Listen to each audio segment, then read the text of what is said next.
राधे राधे, प्रणाम। मैं हूँ सरिता, आप सभी का स्वागत करती हूँ अपने चैनल पे। कैसे हो आप सब लोग? कमेंट में जय माता दी लिखिए। आप सबके बीच में मैं एक छोटा सा लाचारी गीत लेके आई हूँ। गीत कैसा लगा कमेंट में ज़रूर बताइएगा। वीडियो को फुल वॉच कीजिएगा आप सब लोग। जब वीडियो को फुल वॉच करोगे तभी आप लोग बता पाओगे कि गीत कैसा था। धन्यवाद।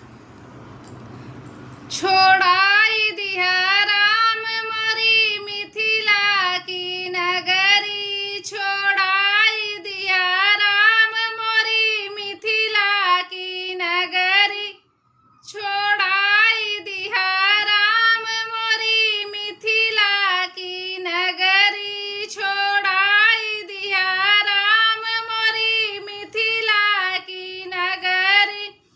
एक तो छोड़ा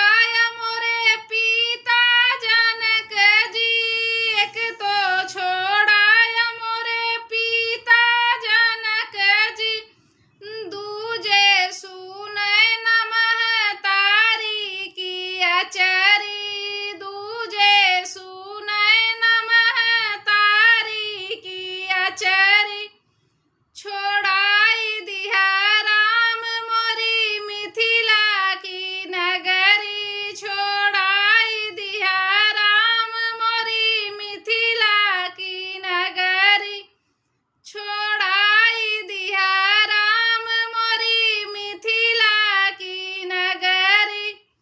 एक तो छोड़ाया मोरी सखिया सहेली, एक तो छोड़ा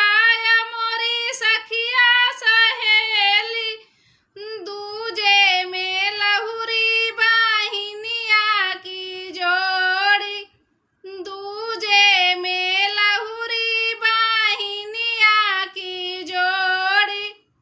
छोड़ाई दिया राम मोरी मिथिला की नगरी, छोड़ाई दिया राम मोरी मिथिला की नगरी, छोड़ाई दिया मिथिला की नगरी। एक तो